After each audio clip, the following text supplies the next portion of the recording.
Welcome! Ngayon, mahihimayan tayong isang napakagandang kwento mula sa kasaysayan.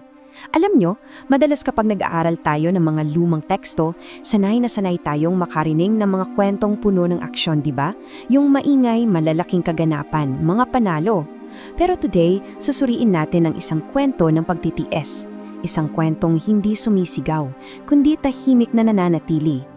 Ipapakita sa atin ng paghihimayan na ito kung paanong isang simpleng desisyon na huwag sumuko pwedeng magdala ng napakalaking pagbabago. Okay, let's dive right into this. Gusto kong seryoso ninyong pag-isipan to. Ano ang gagawin mo kapag ang isang sitwasyon sa buhay mo patuloy na nagiging mahirap? As in, hindi bukas, hindi next week ang solusyon.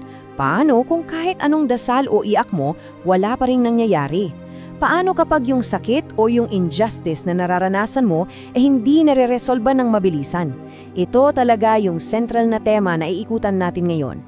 Mga tahimik na kwento.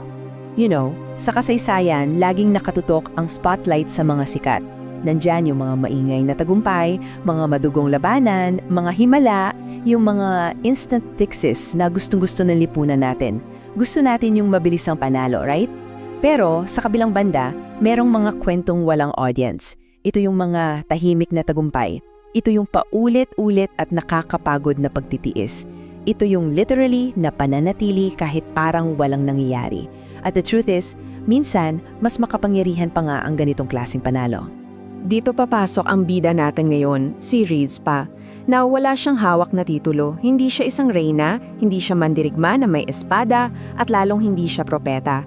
Isa lang siyang ina, isang ordinaryong tao na naipit sa isang napakagulo at hindi patas na political system. Napaka-relatable, di ba? Marami sa atin ang nakakaramdam exactly like this, na tayo'y maliliit na tao lang na naipit sa gitna ng mga naglalakihang problema. Isang sirang sistema. Imagine the absolute devastation. Gumuho ang mundo ni Rizpah nang kunin at bitayan ang mga anak niya. At alam niyo kung anong masakit?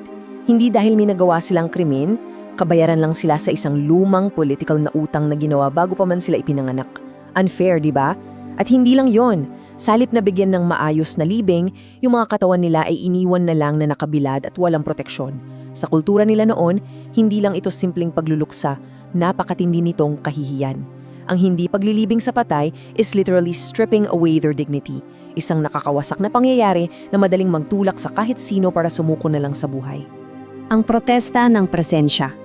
Now, what's really interesting here is kung ano ang ginawa niya next. Marami sigurong mag-aakala na iiyak na lang siya sa bahay, right? Pero hindi. Gumawa siya ng isang bagay na sobrang unexpected. Sa halip na umuwi, pinili niyang manatili kung nasaan yung mga anak niya. Ito ang kanyang naging protesta. At hindi lang siya tumambay doon ng isang hapon, Naging mga araw ito sa ilalim ng matinding sikat ng araw at lamig ng gabi. Naging mga linggo ng pagtataboy sa mga ibon at paglaban sa mga wild animals. Hanggang sa naging mga buwan. Umulan man, umaraw, magbago ang panahon, na natili siya roon. Just try to wrap your head around the physical exhaustion at hirap na pinagdaanan niya. Sigurado ako may mga taong lumapit sa kanya at nagsabi nito. Ramdam niyo ba yung pressure? Yung bigat ng pag-isa at pakiramdam na wala ng pag-asa? Bakit nandito ka pa rin? Wala naman itong mababago. Umuwi ka na lang.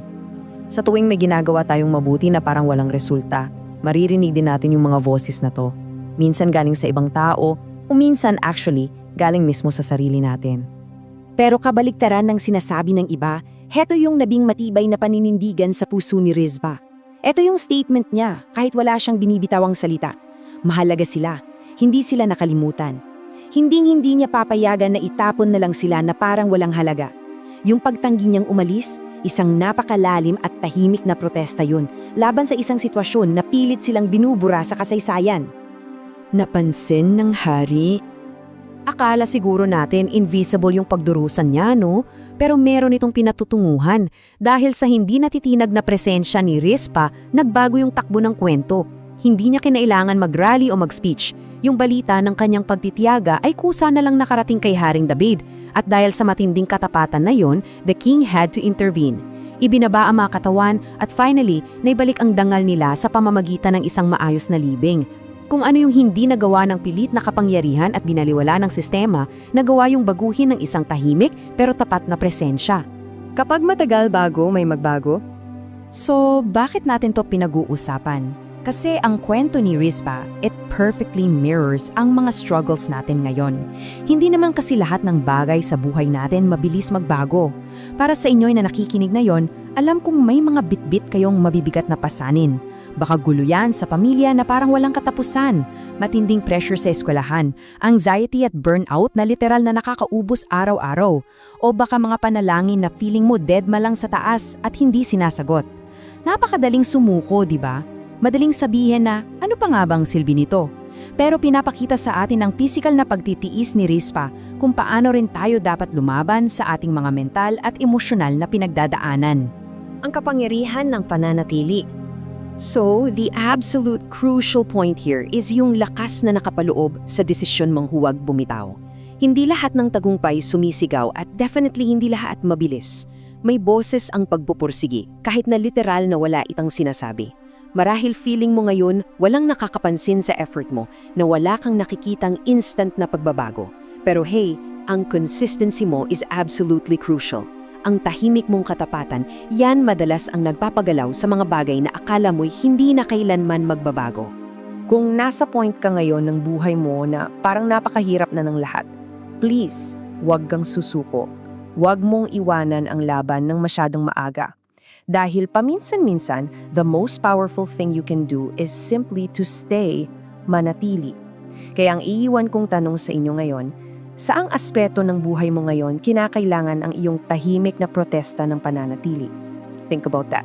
Maraming salamat sa pagsama niyo sa paghihimay natin ngayon. Hanggang sa muli, laban lang!